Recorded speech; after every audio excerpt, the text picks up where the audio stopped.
Welcome to Healthcare Rounds. I'm John Marchica, CEO of Darwin Research Group, and your host for the next half hour, 45 minutes. I'm really excited. Today, we have Dr. Thomas Yackel, Chief Clinical Excellence Officer for CenterWell. And I'm sure we have so much to talk about. This could be one of those podcasts, honestly, Dr. Yackel, that we could probably spend an hour on one of my questions, but we're not going to do that. We're going to get through it. And just to get us started, I thought, you've been you've had a storied career spanning, research, clinical practice, informatics, value-based care, all these different terms. And while you tell us a little bit about your background, maybe what's the common theme that got you to where you are today with CenterWell? Well, thanks, John, and great to be here with you. I'm really excited about the conversation myself. I guess I'm still trying to find my place in healthcare, perhaps. My wife told me it's all about finding your tribe. And I've been a primary care doctor for 26 years. I think that's actually the root of the other aspects of my career that I've pursued. And early on, I kind of got this sense that healthcare wasn't as valuable to our patients as it could be, perhaps. And also that there was an opportunity for us to work together more than we do in our current healthcare environment. And so I've looked at different angles and opportunities to change some of those dynamics. So early on in my career, informatics was just taking off in the early 2000s. And as a young physician, I saw that as a lever for me to work on an area that I had some background in and to hopefully influence the quality of care by helping organize the data. And as I went on in that, we had some great successes there. I started to realize that you can organize the data, but you can only get so far if we haven't organized the practice or the care model. And that's when I got more involved in physician practice groups, got on the board of directors of my physician practice group, and eventually wound up becoming a president of a practice group here in Richmond, Virginia, before joining CenterWell. Throughout that career, as I learned more about value-based care and specifically Medicare Advantage, I saw a program that really drove different outcomes than the standard fee-for-service world where most care happens. And I came to the conclusion a couple years ago that as physicians and people who work in healthcare, we have a moral imperative to take care of our patients, to care for them, to not bankrupt them, to avoid harm on their behalf. And there's also this business imperative in healthcare that we can't ignore. I see value-based care, particularly Medicare Advantage, as bringing together those two imperatives and aligning them with each other. So much of fee-for-service medicine kind of tramples that moral imperative that clinicians feel to take care of their patients, to guide them, to make sure we're doing what's always best for them. And it's a challenge to go against a business model if you've ever tried. So that's why I'm here, and that's really what's brought me joy and excitement about working in healthcare. Well, it's interesting, as some listeners might know. I feel like what you were doing in the early mid 2000s and what I was doing was kind of similar in the sense that I I'd sold my previous company and went to go work on a PhD.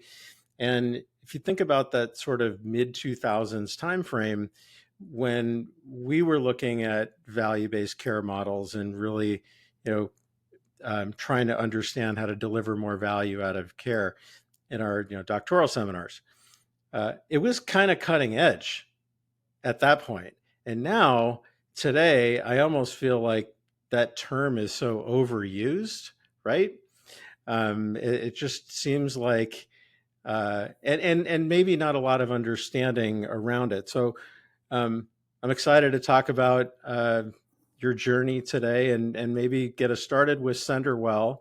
Tell us a little bit about your role there. And then specifically, I want to get into value-based care for seniors and what makes it more challenging, maybe what makes some certain things easier, but thinking about the senior population in a value-based framework, how does that differ for, I was going to say people like me, but geez, I'm approaching senior. I'm not there yet. It's always just a few years older than I am. That's how I That's define right. it. So That's right. So the role as Chief Clinical Excellence Officer, it was the inaugural role inside of CenterWell. Dr. Vivek Garg is the Chief Medical Officer for the organization and hired me into this role. And it's really quality and safety from a medical group's perspective.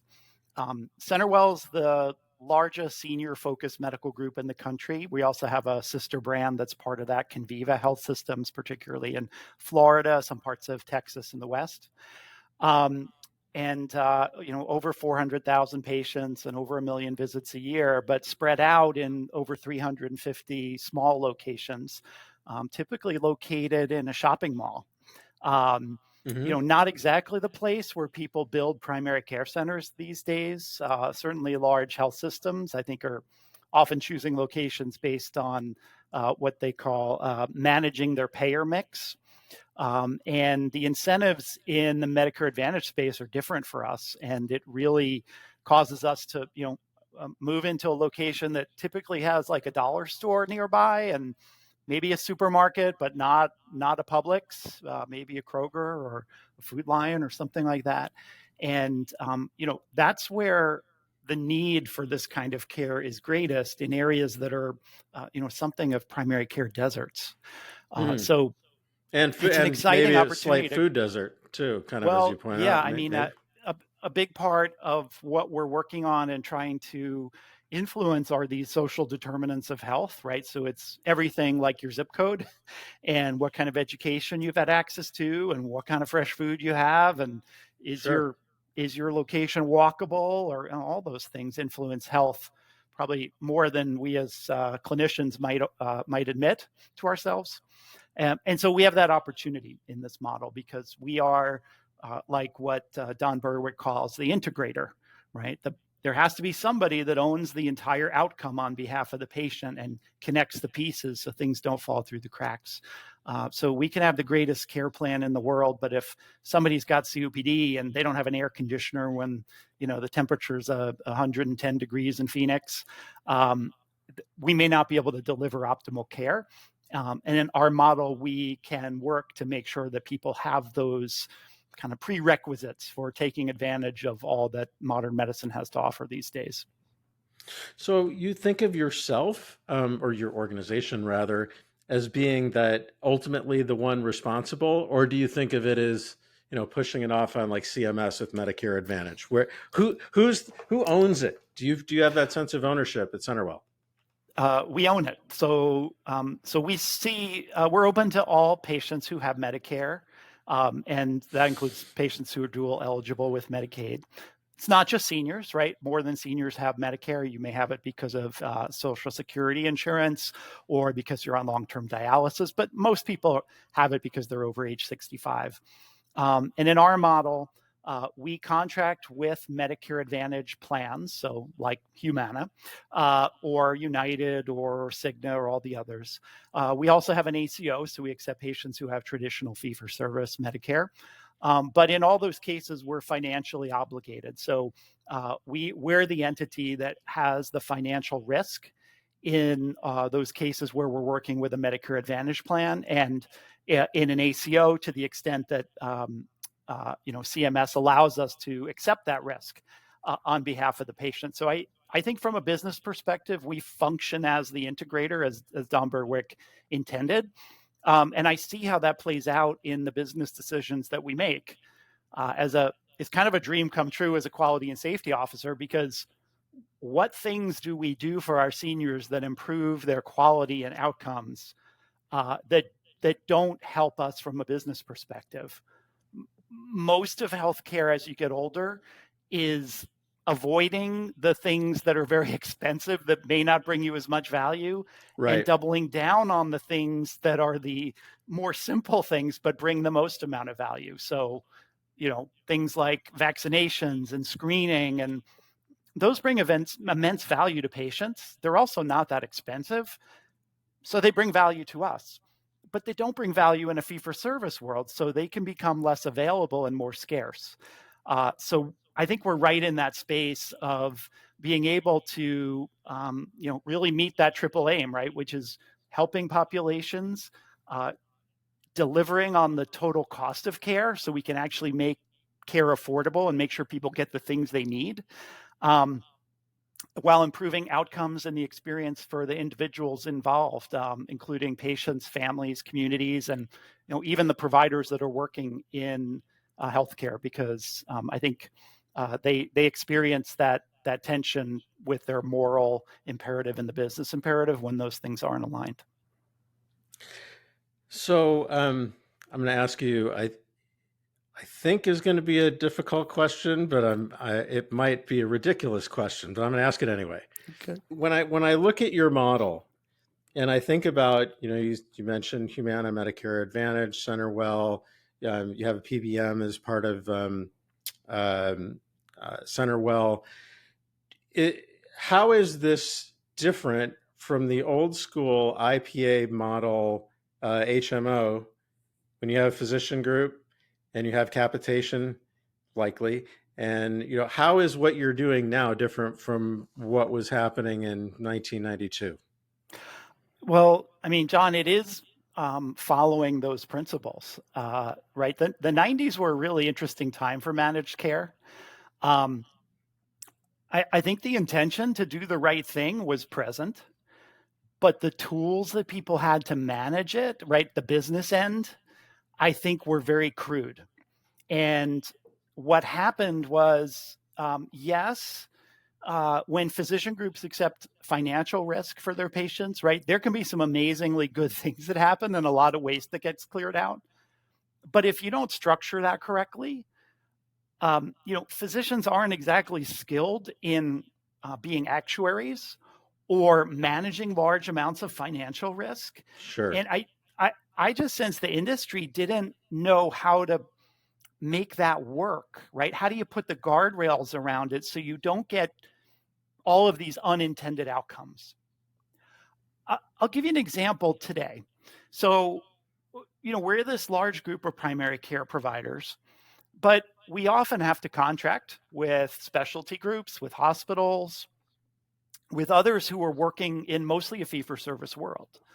And what I've seen as we've tried to develop contracts with, let's say, a fee-for-service specialty group for our patients, maybe we develop some type of capitated plan and add-ons for visits or things like that.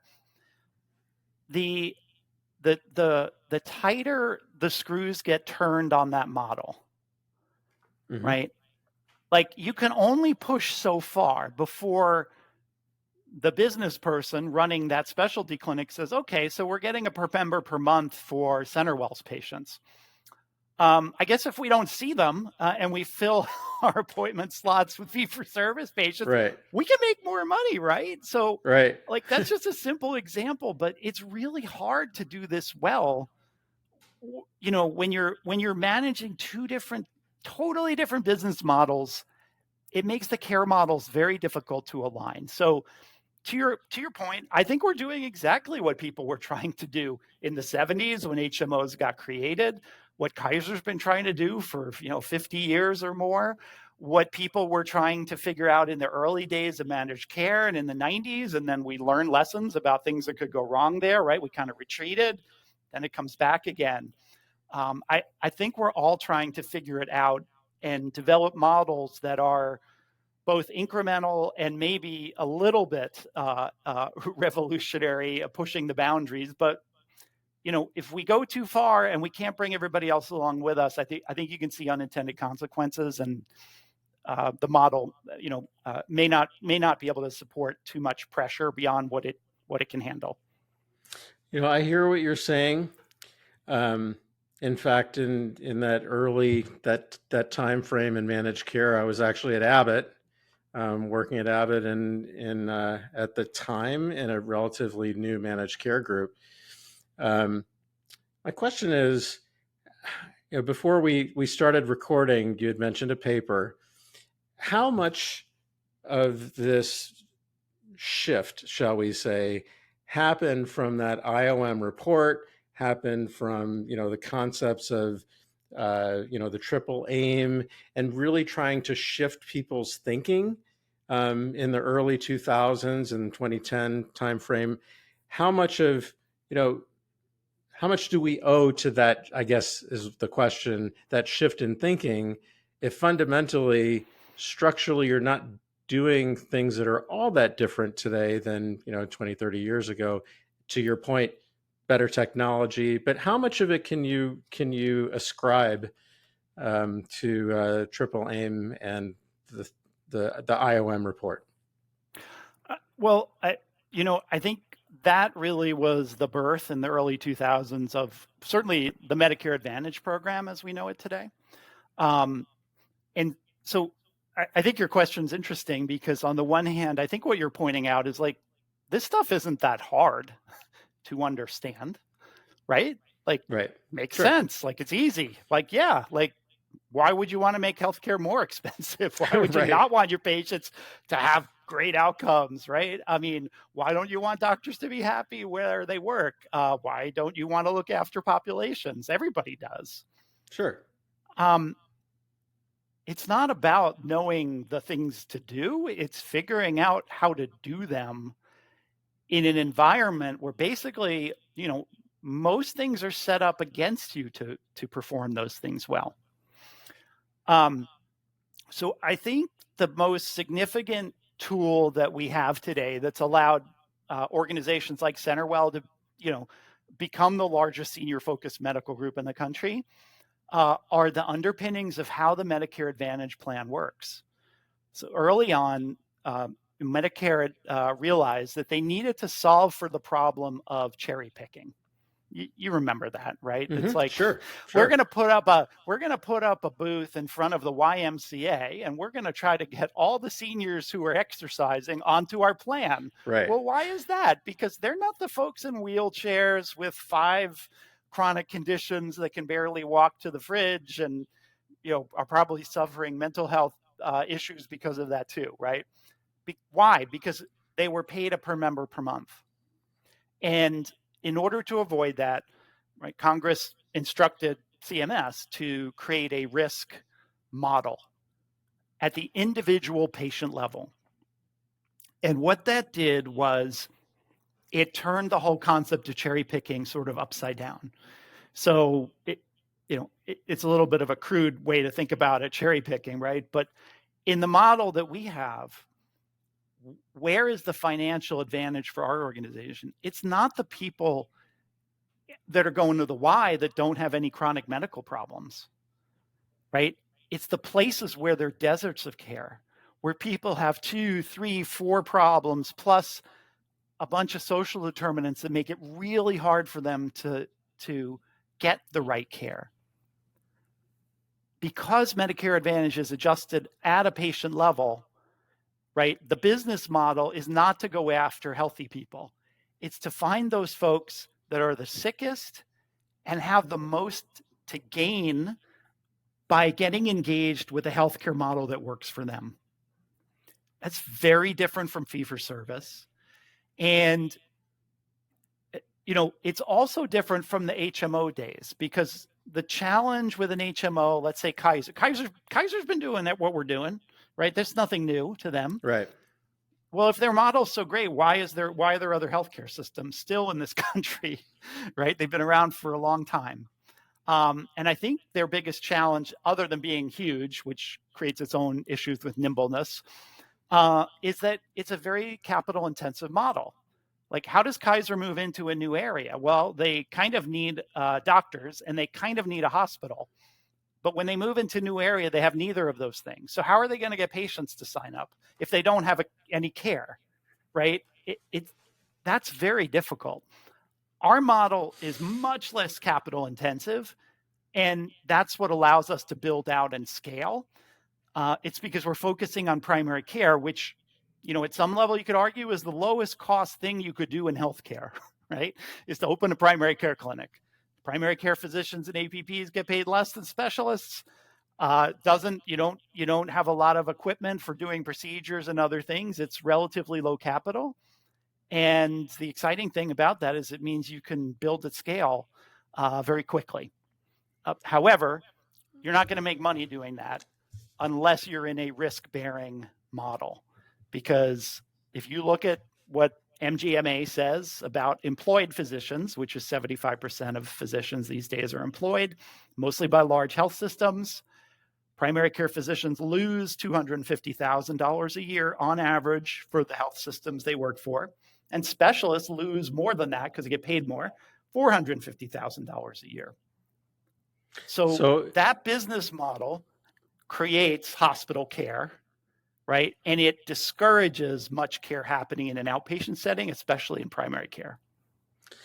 So is one of the things that, or the major thing that has changed that model is the risk adjustment as it relates to the Medicare Advantage. So my follow-up question, and I really hope for listeners, this isn't getting too in the weeds. And if it is, sorry, I think this is kind of important to understand. How do you think about these two populations? Your ACO population, which Medicare ACO, right? Your people who are 65 and older and are in that group versus your Medicare Advantage population, both in risk adjusted models at one point, right? So how do you think about these two groups of people differently? Because I don't think that you have crossover between if I'm in an ACO, I'm not I'm not on Medicare Advantage and vice versa. So how do you think about those two populations differently at CenterWell? Clinically, they're the same. Care model, they're the same. I would say the only place where we think about them differently is marketing and how we build our practices. So if you're building a brand new practice in a location, the way you acquire patients in a Medicare Advantage plan is often working with a Medicare Advantage broker. They're kind of like real estate brokers, but they help people find, there's so many Medicare plans, right? It's very confusing. There are these intermediaries that help people find the right plan for them. And so we work with brokers to build our practice in areas where, we have capacity. And when you're looking for Medicare fee-for-service patients, there aren't brokers, right? So you're reaching out directly to patients. The benefit model that those patients have is different. So there are some things that we can do naturally in Medicare Advantage in terms of benefits that we can kind of do in an ACO. We may need to request like an exemption. Let's say we want to waive a copay for doing a screening test, right? We have to apply to the ACO and say, can we please waive this copay? Whereas that copay doesn't exist in a Medicare Advantage plan, so we can make it easy for patients to get some screening that they need. But once they walk into our center, nobody distinguishes them. We see them, we take care of them exactly the same way. And, frankly, that's what our providers want. Physicians don't want to work in a practice where they treat people differently.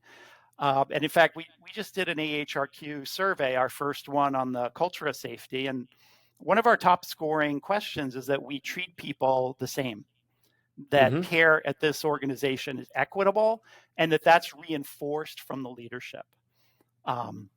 So I think it makes both good business sense for us, and it makes good clinical sense for us to be pursuing a model of care that brings value to the patient, because both of those models will return value to the organization if we follow them and generate value for the patient. Do you see sort of one model winning out over time from CMS? Do you see them going all in on Medicare Advantage or all in on the ACO model? Well, I haven't been inside that organization, so it's hard for me to tell. But I'll tell you, as somebody from the outside of the organization, here's what I see.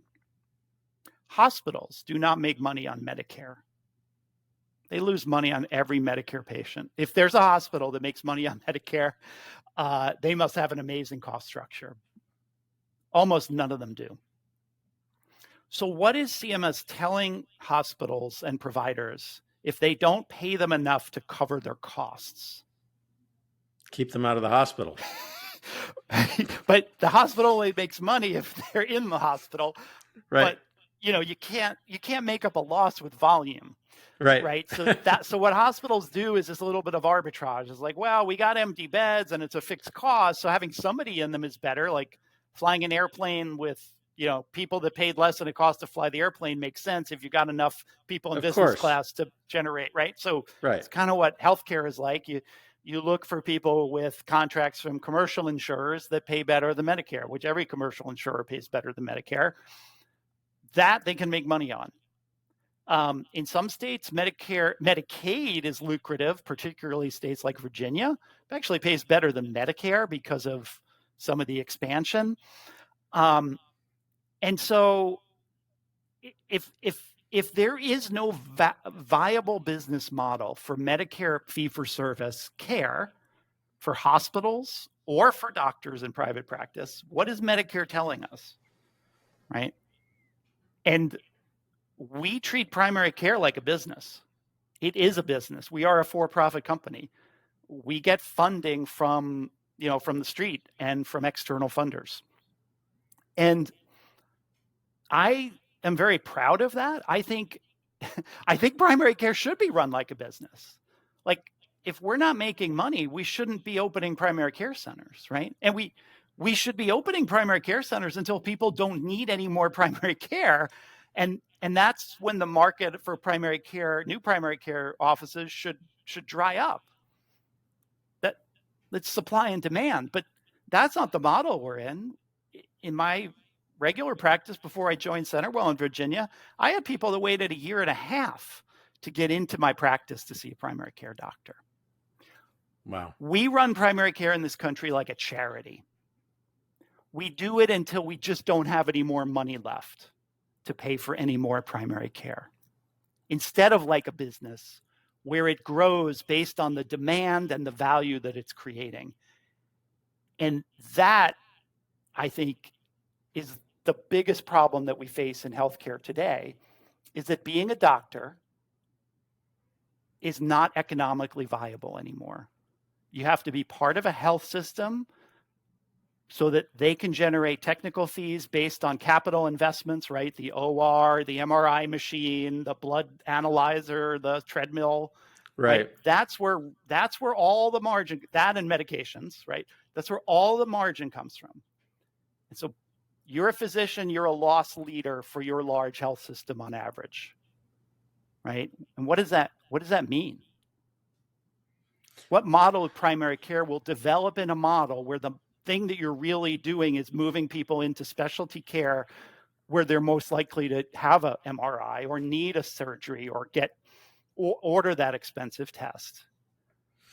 So Dr. Yackel, what you're saying is, I think, I don't want to put words in your mouth, because I had a question on, why do so many primary care practices fail? I think what you're saying is that you mentioned needs to run it like a business, not a charity, but also what makes that work are value-based agreements underpinning that allow for that expansion, that allow for profitability, and that gets you focused on treating patients at the right time in the right ways that help make for that profitability. Does that sound about right? Or did I get that? Did I mangle that? No, it's actually perfect if you're talking about Medicare.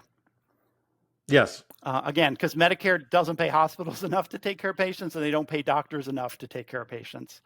I mean, if you think about, let's say, $250,000 loss, not all of those are Medicare patients, but let's roughly say that basically Medicare covers the office and the staff, but won't pay the doctor's salary or their benefits. Right? That's crude, but that's sort of where it's at. Sure. Now, that's not true for other, payers, right? So this is how private practice works in this country, right? You try to see as many commercial insured patients as possible because you get paid the most. And then if you've got capacity that otherwise you're not going to use, right, then you give it to other patients who you may not make money on, but help you use your staff to their fullest capacity. And that works well until it doesn't. So in Virginia, we saw this happening with orthopedic practices. They're all competing for the same tiny amount of commercial patients that are out there. They build these giant palaces of office.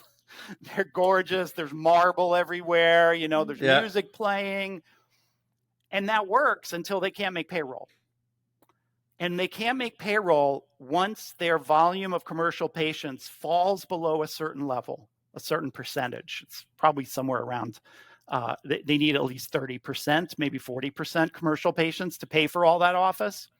And as soon as they lose it, and they keep building, right? So you keep slicing up the pie, people are getting older, they can't pay payroll anymore. And they call a health system and say, hey, we'd like to join you because we can't afford this. Right. They don't have the critical mass. So, well, they don't have the facility fees. Like that's, if they have their own ambulatory surgery center, right? If they own an MRI machine, if they do those things, then there's enough money to pay for the rest of what's happening. But physician services on their own, they don't pay for themselves just based on E&M codes or even physician procedures without the facility charges, which means, there's no model to be a physician anymore, certainly in Medicare. And if you can't get enough non-Medicare patients, i.e. commercial patients, you're not going to be economically viable as a business. Yeah, and that's well said. When I was thinking about, critical mass, I was thinking about many of these organizations, these physician groups are facing the decision of, do we go get money? Do we have a significant capital expense and, depreciate that over time? And can we live in that model, or do we go no expenses, sell, and then, use the capital equipment and the technology systems and everything else from the larger health system? It makes a lot of sense. Although I will say that in this weird healthcare world that we have in the United States, it feels like, in the same way that commercial subsidizes everybody else in the payer world, I think we can fairly say that's true.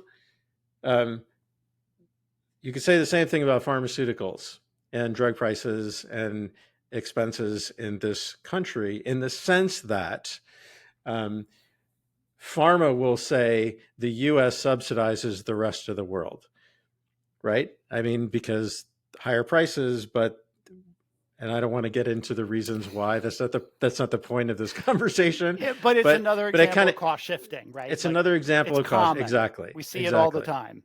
Yes. So, the margin on a pharmaceutical industry, though, right, is more than running a hospital. Right? Sure. Those profit margins are order of magnitude different.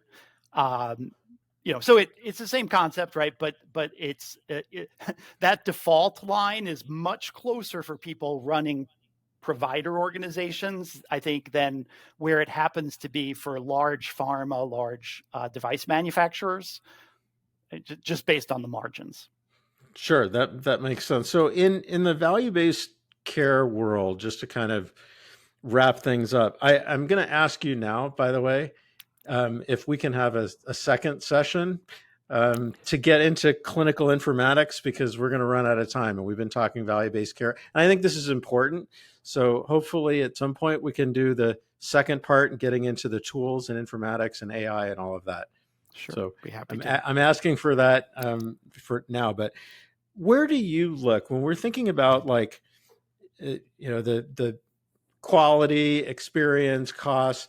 Where do you look for, I'm going to use the word signal, the best signal, or maybe it's a KPI to tell you that a value-based care model is working? Is there a place that you go to say, yeah, this is something that we need to do more of? That is a really good question. And it's something that I've struggled with, moving from, a typical provider organization like a hospital or health system into a solely primary care group, that has a sort of a heritage in insurance, which is that smarts is what helps us be able to stay alive, Sure. not get eaten alive. Um, what is our comparison? Right, we're looking to reduce the cost of care when that's in the best interest of the patient. So, if and I've done this as a primary care doctor, or you're in a value-based care organization, right? What do you do to figure out, well, what's the opportunity? Well, you look at claims, right? You start looking at your claims and you realize, whoa, wow, this patient's cancer care costs $400,000. Let's go look and see what's going on. Right. And then you dig into it and you look at the care and you're like, wow, they're getting great care. There's like nothing to improve here. I guess it just costs a lot of money to have breast cancer. Right. Right. Sure. It costs a lot, but there's not a lot of modifiable cost in that particular case. Right. So we're not looking at things that are high cost and cutting them. That doesn't work. We're looking for the things where there's a modifiable cost, where there's an alternative that's less expensive and better, right? It has to be better for the patient and less expensive to hit the triple aim. And the challenge is often compared to what? Sure. Right? So this number of patients go to the ER on a Friday night for something we could have managed in the office.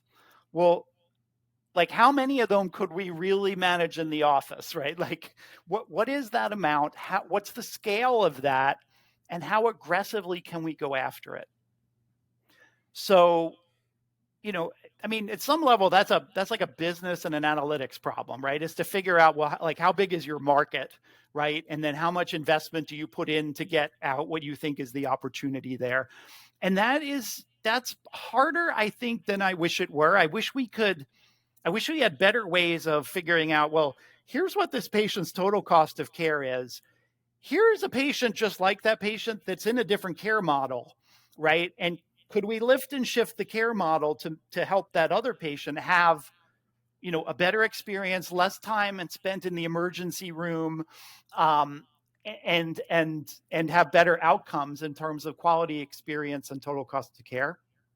I think that's still a challenge for us. And, there's no shortage of people who have opinions on where that Right. opportunity is. So it's not, they're everywhere, but I don't think we yet have a totally agreed upon way of saying, okay, well, what is the magnitude of that thing? So basically, when we look at a new program, it's a bespoke analysis. We are looking at any available, comparison data. We compare to ourselves, so we're big enough that we can compare, healthcare in different markets and see, well, if the rate of hospitalization, if the rate of readmission for COPD is 25% higher in one market than the other, that kind of theoretically means that maybe we could achieve that lower rate in the higher rate market. Not always. Maybe there are differences in the population that we are not accounting for. But a lot of times the difference is in the care model in that population. Right. So what do the hospitals do? What are the hospitalists like? How good is the cardiology care? Did any of those folks train somewhere where value-based care was sort of part of the ethos, or are they more in the fee-for-service model? So it's a lot of analytics and following intuition and, trying to unearth those opportunities and then making small bets on them, gaining some information and data. And then, if it's working well, then we look to opportunities to expand it. And I think sort of implicit in what you were saying, Dr. Yackel, is that there's probably some overlap between the substitutable services that you were talking about and then what you mentioned at the onset of the conversation, low value services, right? That's what you're looking for. You're not looking, as you mentioned, the cancer patient. Yeah, maybe that's expensive, but maybe you're doing everything right. And and everything right by the patient, and that patient has the best chance for. That's not a place where you're looking for low value or substitutes. That makes a lot of sense.